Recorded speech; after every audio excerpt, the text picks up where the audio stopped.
দেশৰ জ্যেষ্ঠ নেতাসকল বহি আছে, মই সকলোকে ধন্যবাদ জনাইছোঁ। আৰু আমাৰ অসমৰ এই পঞ্চায়তী ৰাজ সংগঠনৰ লগত জড়িত আমাৰ জিলা পৰ্যায়ৰ সভাপতিসকল, প্ৰতিনিধিসকল আৰু ৰাজ্যিক কমিটিৰ মাননীয় বিষয়ববীয়াসকল আৰু মাননীয় সাংবাদিক বন্ধুসকল,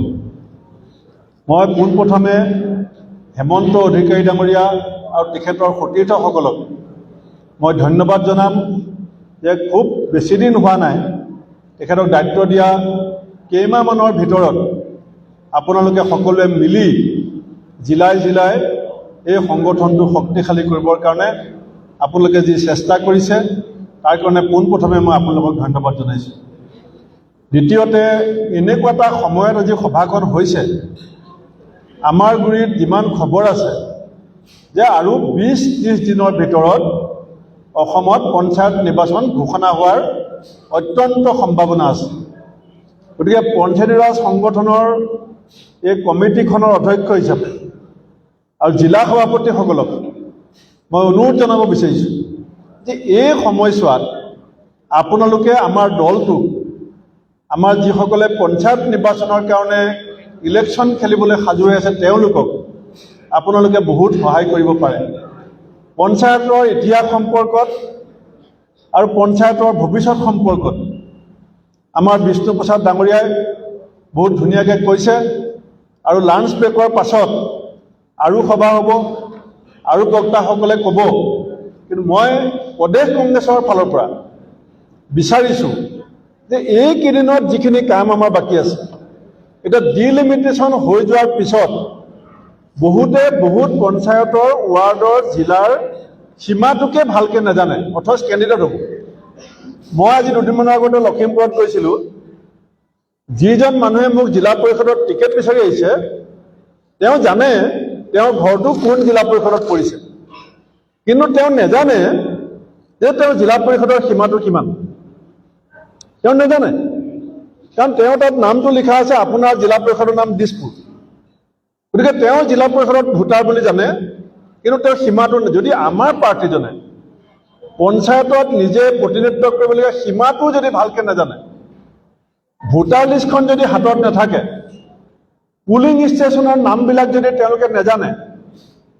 কোনটো চিট SC হ'ব, কোনটো ST হ'ব, কোনটো মহিলা হ'ব, এই কথাবিলাক যদি তথ্যভিত্তিকভাৱে আমাৰ দলৰ নেতৃবৰ্গৰ হাতত নাথাকে,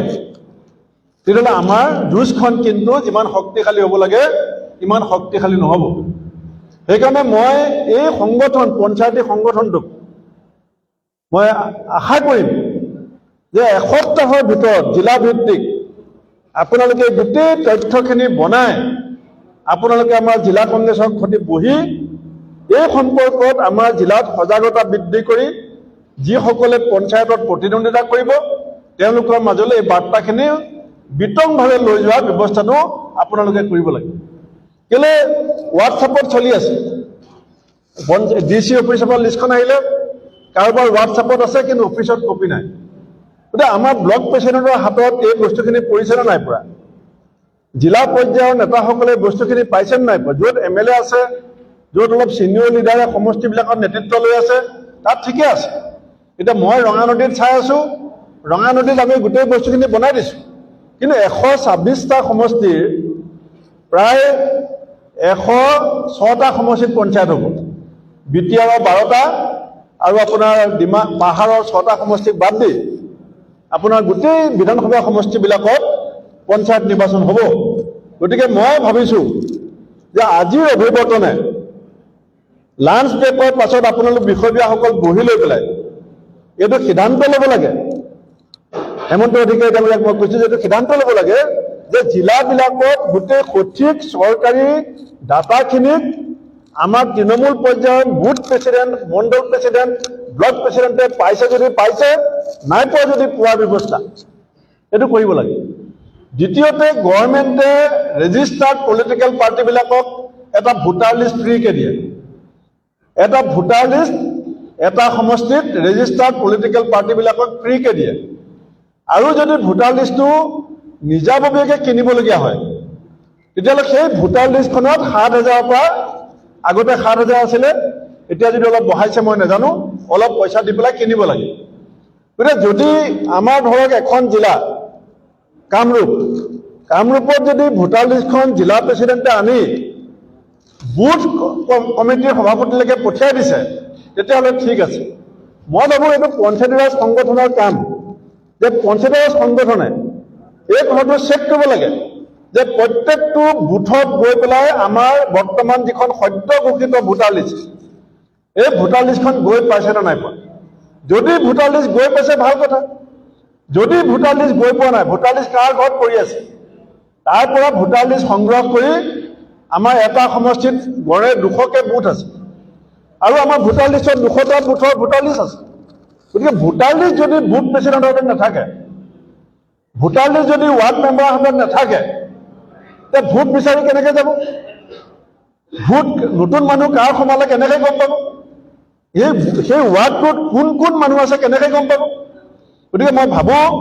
যে আজি এই সভাখন দিয়াত মই আজি বেলেগ কেইবাটাও কাৰ্যসূচী আছিলে, চব বাদ দি পেলাই সভাখনলৈ আহিছোঁ যে মই আপোনালোকৰ পৰা এইটো আশা কৰিছোঁ যে জিলা সভাপতিসকলৰ লগত, জিলা কংগ্ৰেছৰ সভাপতিসকলৰ লগত আমাৰ এই সংগঠনটোৱে তদাৰক কৰি পেলাই, এতিয়া চিট ৰিজাৰ্ভেশ্যনৰ কথা আহি আছে,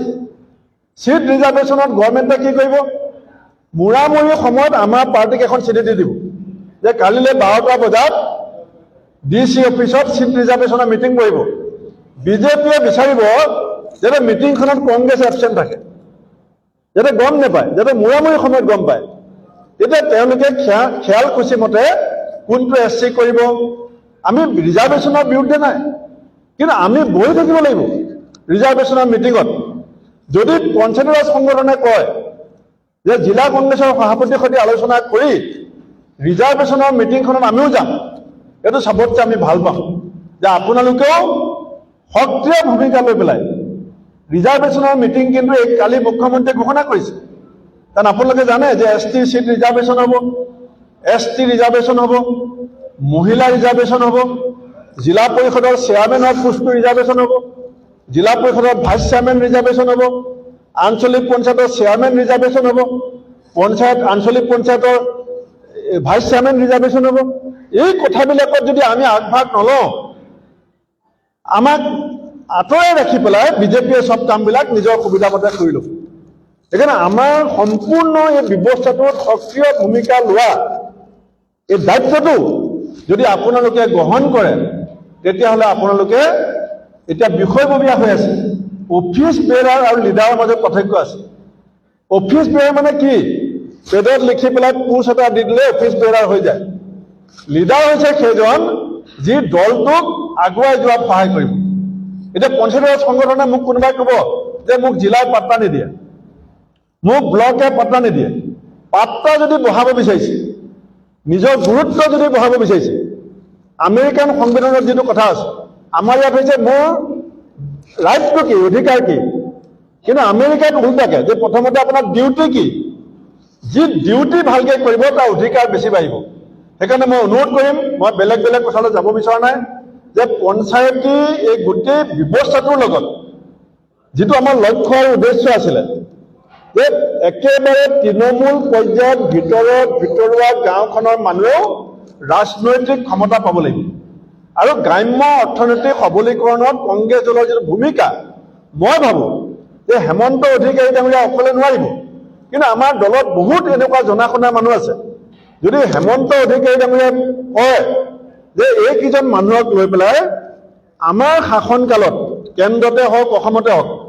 আমাৰ পঞ্চায়তৰ ক্ষেত্ৰত আমি কি ঐতিহাসিক সিদ্ধান্ত গ্ৰহণ কৰিছিলোঁ, সেইখিনি এটা টকিং পইণ্ট উলিয়াব পাৰে। আৰু আমি যেতিয়া ক্ষমতালৈ আহিম 2026-ত, এতিয়া পঞ্চায়তক আমি এইটো ক'ব পাৰোঁ যে পঞ্চায়ত যদি আমাৰ হাতত দিয়ে, এবছৰৰ পাছত যদি আমি ক্ষমতালৈ আহিম, আমি পঞ্চায়তৰ কাৰণে এইখিনি নতুন পৰিকল্পনা, এইখিনি ভিজন লৈ পেলাই আমি কাম কৰিব বিচাৰিছোঁ। মই ভাবোঁ যে পঞ্চায়তী ৰাজ এই সংগঠনটোৱে কংগ্ৰেছ দলৰ এই ব্যৱস্থাটো শক্তিশালী কৰাত আমাৰ বিষ্ণুপ্ৰসাদ ডাঙৰীয়াই যিখিনি কথা ক'লে, তেখেতৰ গুৰিত গৈও পঢ়িব পাৰে। খালেক ডাঙৰীয়াকো যদি কয়, পাৰ্লিমেণ্টত যিবিলাক ডিছকাশ্যন হয়, এছেম্বলিত যিবিলাক কথা ডিছকাশ্যন হয়, সেই বিষয়খিনিত আমাৰ দলৰ অতীতৰ যিখিনি গৌৰৱোজ্জ্বল ইতিহাস, সেইখিনি সামৰি আৰু ভৱিষ্যতৰ আমাৰ পৰিকল্পনা কি এইখিনি সামৰিও এটা গোটেই অসমত পঞ্চায়ত নিৰ্বাচনত আমাৰ তৃণমূল পৰ্যায়ত বক্তাসকলৰ কামত অহাকে আমাৰ প্ৰচাৰকসকলৰ কামত অহাকে এখন পুস্তিকা বনোৱাত আপোনালোকে আগভাগ ল'ব লাগে আৰু যিকেইজন মানুহৰ নাম মোক দিব যে আমাক সহায় কৰিবৰ কাৰণে পৰামৰ্শ দিবৰ কাৰণে এই 10জন মানুহ APCC ফালৰ পৰা নিৰ্দেশ দিব লাগে মই দি দিম নিৰ্দেশ যে আপোনালোকে হেমন্ত অধিকাৰীৰ লগত বহি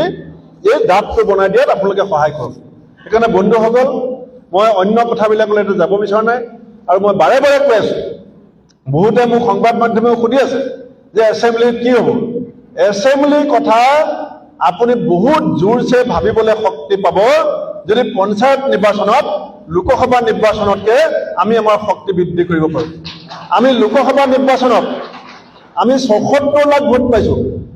76 লাখ ভোট পাইছোঁ আৰু সেই হিচাপটো যদি আপুনি চাই দেখিব যে আৰু 15 লাখ ভোট যদি আমি গোটাব পাৰোঁ অসমত চাৰিওচুকে মিলাই পেলাই যদি আৰু 15 লাখ ভোট বৃদ্ধি কৰি আমাৰ ভোটৰ সংখ্যাটো যদি আমি 90 লাখত পাৰ কৰিব পাৰোঁ এই ৰাজীৱ ভৱনৰ পৰা জনতা ভৱন আমাৰ ওচৰ চাপি আহিব ৰাজীৱ ভৱনৰ পৰা জনতা ভৱনৰ মাজত দূৰত্ব কমোৱাৰ এটা একমাত্ৰ শক্তিশালী পথটো হৈছে পঞ্চায়ত নিৰ্বাচন প্ৰত্যেকটো বুথত যদি 100টা ভোট বৃদ্ধি পায় প্ৰায় 24খন পঞ্চায়ত আছে 29,500টা বুথ আছে আপুনি হিচাপ কৰক ভোট কিমান বৃদ্ধি পাব আৰু আমি যদি সবেই সংকল্প লওঁ যে এটা বুথত আমি 100টা ভোট বৃদ্ধি কৰিম সাধাৰণ মানুহৰ খঙে মূৰত উঠি আছে স্মাৰ্ট মিটাৰৰ নামত লুণ্ঠন মূল্য বৃদ্ধি পুৰণা সমস্যা এটা সমস্যা সমাধান নহ'ল আজি চাহ শ্ৰমিকৰ মজুৰি বৃদ্ধিৰ কথা বিজেপিয়ে পাতিব নোখোজে আমি পাতিব লাগিব গাঁৱত গৈ পেলাই আজি পঞ্চায়তৰ নামত যিমান টকা পইচা আহিছিল যোৱা সময়ছোৱাত গোটেই টকা পইচা বন্ধ কৰি ক্ষমতা বিকেন্দ্ৰীকৰণত কংগ্ৰেছৰ যিটো অৱদান আছিলে সেইটো বিজেপিয়ে কি কৰিলে ক্ষমতা বিকেন্দ্ৰীকৰণৰ জেগাত তেওঁলোকে কৰিলে দুৰ্নীতি কেন্দ্ৰীয়কৰণ এতিয়া MLA মন্ত্ৰীৰ হাতত বিজেপিৰ MLA মন্ত্ৰীৰ হাতত এটা পঞ্চায়তৰ ক্ষমতাটো সমজাই দিছে কালি মই আমাৰ কেইবাজনো বিধায়কক লগ পাইছোঁ এতিয়া তেওঁলোকে লাগিব যে কৰ্ণাটকত তেলেংগানাত এইবিলাক ৰাজ্যত য'ত কংগ্ৰেছ শাসনত আছে তাত আমি 2500 টকা মাহে অৰুণোদয় বিকল্প হিচাপে আমি কি নাম দিছে তাত নাজানো এটা নামত তেওঁলোকে দি আছে তাত 200 ইউনিট বিজুলী বাতি আমি ফ্ৰীকে দি আছোঁ কংগ্ৰেছ শাসিত ৰাজ্যবিলাকত গেছ চিলিণ্ডাৰ আমি 500 টকাত দি আছোঁ এই কথাবিলাক আমি সবেই জানো কিন্তু আমি সবেই পতাৰ সময় আহিছে এই কথাবিলাক আমি পাতিব লাগিব সাধাৰণ মানুহে আমাক বিকল্প হিচাপে যদি ভাবিব বিচাৰে তে বিকল্প হলে আমাৰ কি লাভ হ'ব মানে জানিব বিচাৰে সেইকাৰণে বন্ধুসকল মই আশা কৰিম হেমন্ত অধিকাৰী ডাঙৰীয়াৰ মিটিং খুব ধুনীয়া হৈছে মিটিঙৰ আয়োজনো ভাল হৈছে খানাও ভালকৈ ৰেডি কৰিছে কিন্তু লগত মই কম 100 ভিতৰত 100 পাবলৈ হলে আমি যিখিনি কাম দিছোঁ ৱাৰ্ডৰ ক্ষেত্ৰত ভোটাৰ লিষ্টৰ ক্ষেত্ৰত আমাৰ ইলেকশ্যনৰ সম্পৰ্কত টকিং পইণ্ট বনোৱাৰ ক্ষেত্ৰত এই কামখিনি আপোনালোকে কৰি দিয়ক আৰু APCCৰ পৰা যি সহযোগিতা লাগে যিসকল ব্যক্তিক আপোনালোকে কথা জনাই মোৰ বক্তব্য সামৰিছোঁ বন্দে মাতৰম জয় অসম